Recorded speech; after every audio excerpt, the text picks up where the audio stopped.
नमस्कार साथियों, आपके अपने YouTube चैनल पर आप सभी का स्वागत है।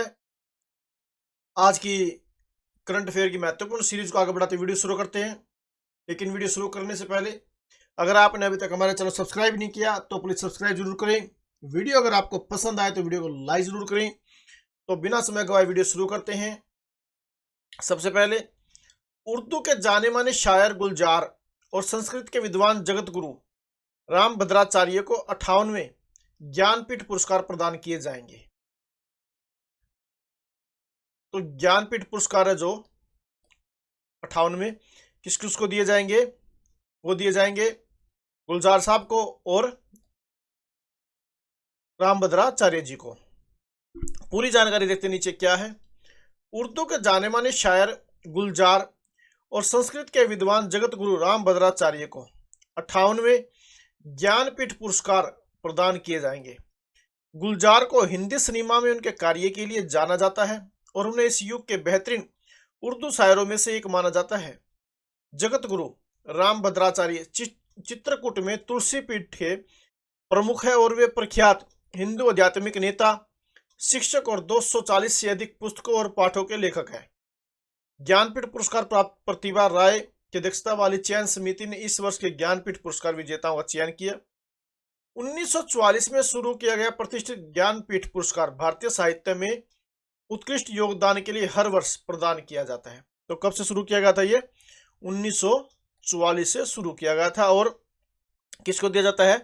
भारतीय साहित्य में उत्कृष्ट योगदान के लिए ये प्रतिवर्ष दिया जाता है।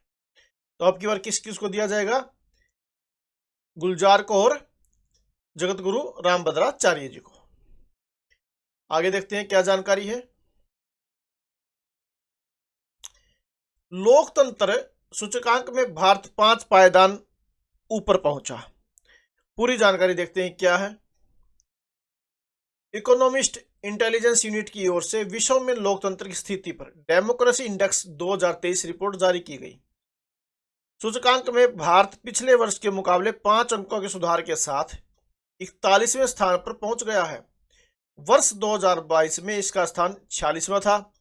इस सूचकांक में देशों को 4 category full democracy, flawed democracy, hybrid regime और अथॉरिटेरियन रेजिम में रखा गया है। नॉर्वे, न्यूजीलैंड और आइसलैंड ने सूचकांक में शीर्ष स्थान, जबकि उत्तर कोरिया, म्यांमार और अफगानिस्तान ने निचले 3 स्थान पाए हैं। भारत को इसी सूची में फ्लोट डेमोक्रेसी की सूची में रखा गया है।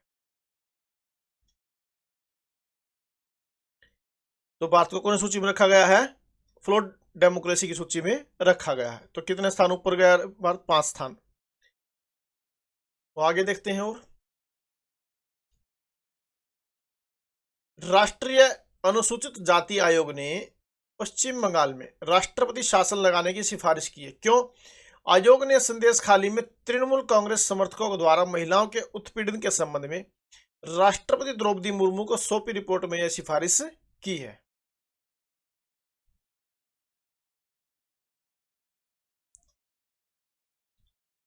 साठवां म्यूनिख सुरक्षा सम्मेलन going the pie seizing shared opportunity विषय पर चर्चा को संबोधित करेंगे doctor S Jaishankar.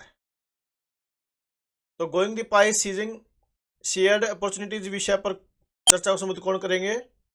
Doctor S Jaishankar. आगे देखते हैं क्या जानकारी।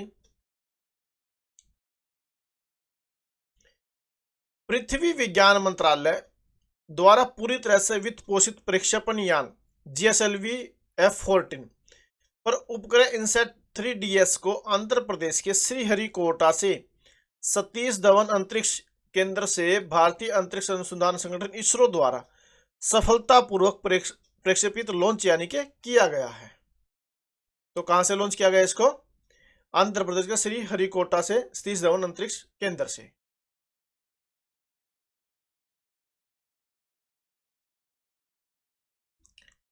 सिक्किम के मुख्यमंत्री प्रेम सिंह तमांग ने, सिक्किम के मुख्यमंत्री कौन है? प्रेम सिंह तमांग। तो हाल ही में सिक्किम इंस्पायर लॉन्च किया है। तो सिक्किम इंस्पायर किसके द्वारा लॉन्च किया गया? प्रेम सिंह तमांग के द्वारा। जो राज्य सरकार और विश्व बैंक के बीच एक सहयोगात्मक प्रयास है। इस पहल का मुख्य उद्देश्य राज्य में आर्थिक विकास और समावेशन को बढ़ावा देना है। आगे देखते हैं और नई जानकारी क्या है। यूपी सरकार ने की कन्या सुमंगला योजना अनुदान में वृद्धि।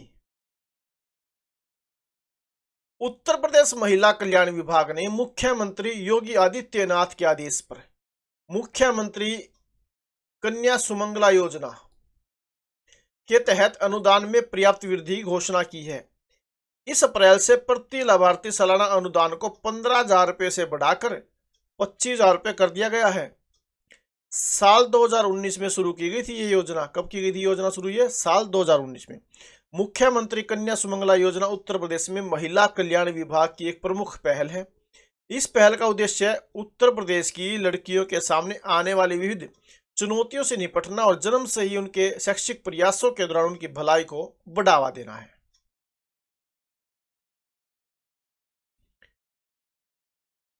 तो कन्या सुमंगला योजना कहां पर शुरू की गई है? ये उत्तर प्रदेश में। तो इसकी जो सालाना लाभार्थी अनुदान है 15,000 से बढ़ाकर 25,000 रुपये कर दिया गया। कब शुरू की गई थी? ये 2019 में शुरू की गई थी। आगे देखते हैं नई जानकारी। हैदराबाद में संस्कृति मंत्री किशन सिंह रेड्डी ने रामजी गोंड स्मृति स्वतंत्रता सेनानी संग्रहालय की आधारशिला रखी।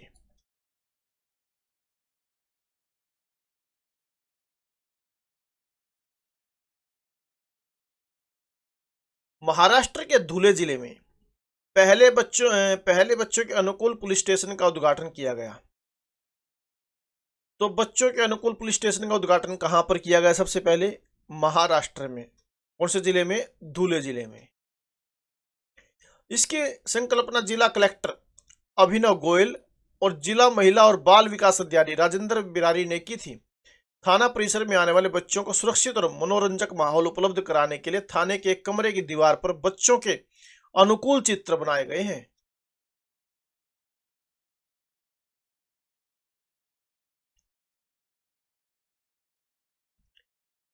भारतीय वायुसेना का प्रदर्शन अभ्यास वायु शक्ति राजस्थान में जैसलमेर के पास पोखरण में आयोजित किया गया।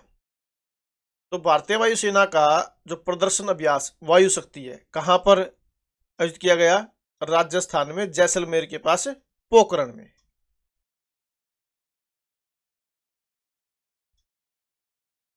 बच्चों और युवाओं में अंतरिक्ष और ब्रह्मांड के प्रति आकर्षण होता है। वे बहुत जिज्ञासु होते हैं और सभी खगोलीय प्रक्रियाओं के बारे में सब कुछ जानना चाहते हैं। युवा मन की इस प्रबल जिज्ञासा के संबोधन के लिए भारतीय अंतरिक्ष अनुसंधान संगठन इसरो स्कूली बच्चों के लिए यंग साइंटिस्ट प्रोग्राम युवा विज्ञानी कार्यक्रम युविका नामक एक विशेष कार्यक्रम का आयोजन कर रहा है। और देखते हैं नई जानकारी। साउथ इंडियन बैंक ने वर्ष का सर्वश्रेष्ठ प्रौद्योगिकी बैंक का पुरस्कार जीता। तो सर्वश्रेष्ठ प्रौद्योगिकी बैंक का पुरस्कार किसके द्वारा जीता गया? कौन से बैंक के द्वारा जीता? साउथ इंडियन बैंक ने।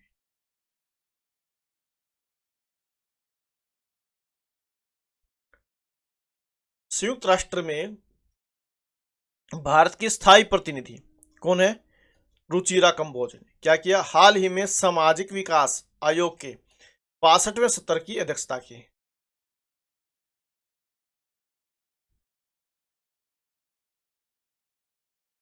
सूचना और प्रसारण मंत्रालय आईएमबी ने नेशनल फिल्म अवार्ड्स रेगुलेशंस को संशोधित किया है। क्या फेरबदल किया गया उसके अंदर? और अवार्ड्स का नाम बदलने, श्रेणियों को विलय करने और इनामी राशि बढ़ाने सहित महत्वपूर्ण बदलाव किए। एक उल्लेखनीय अपडेट में पूर्व प्रधानमंत्री इंदिरा गांधी और प्रसिद्ध अभिनेत्री नरगिस दत्त के नाम अब जुड़े नहीं रहेंगे।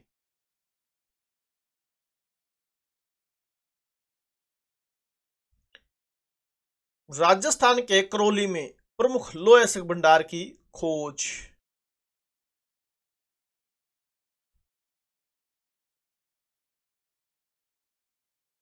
टाटा स्टील की आईआईटी भुवनेश्वर आईआरईपी के साथ साझेदारी।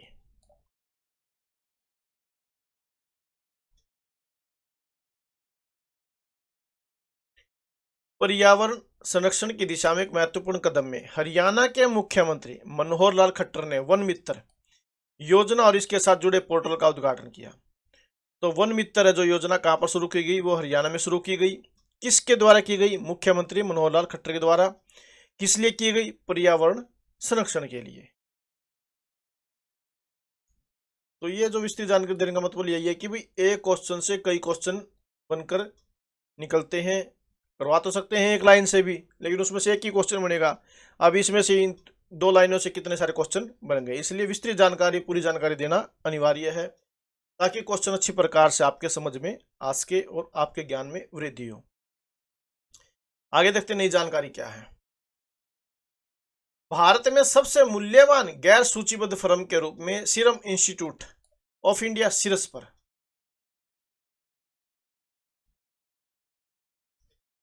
11वें इंडोर एथलेटिक्स चैंपियनशिप में भारत ने 3 स्वर्ण पदक जीते।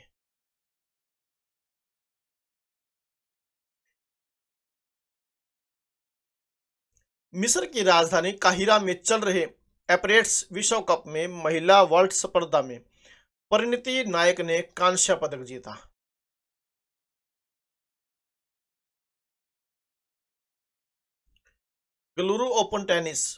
बेंगलुरु ओपन टेनिस साकेत माइनेनी और रामकुमार रामनाथन ने डबल्स का खिताब जीता।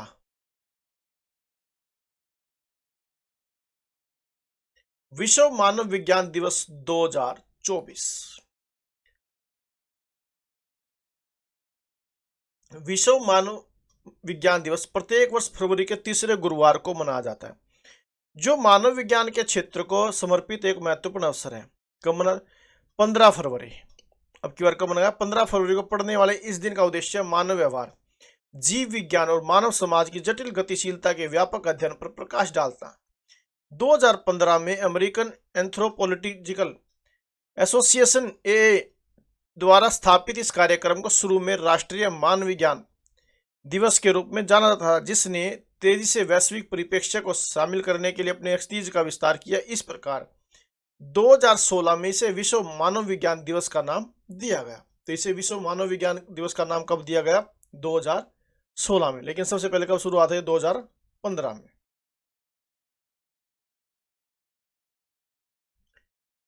विश्व पर्यटन लचीलापन दिवस 2024 17 फरवरी।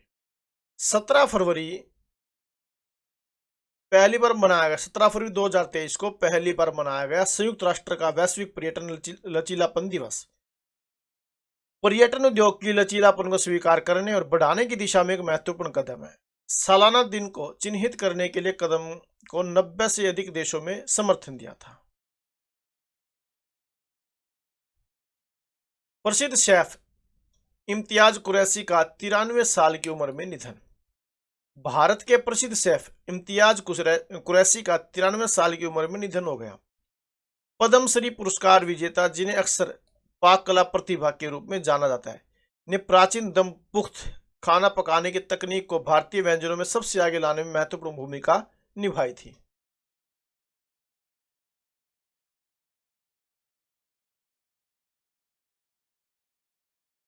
उड़ान फेम एक्ट्रेस कविता चौधरी का 67 साल की उम्र में निधन।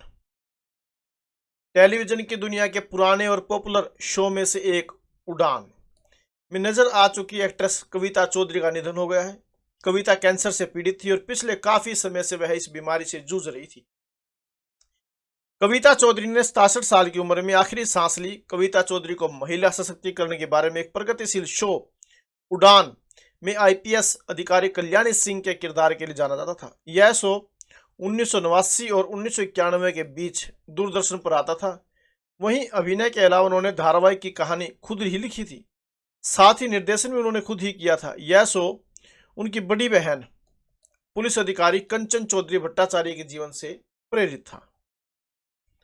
तो ये थे आज के करंट अफेयर के महत्वपूर्ण क्वेश्चंस। अगर आपको वीडियो पसंद आए तो प्लीज वीडियो को लाइक जरूर करें, अधिक से अधिक शेयर करें और चैनल को सब्सक्राइब जरूर करें। Thank you very much.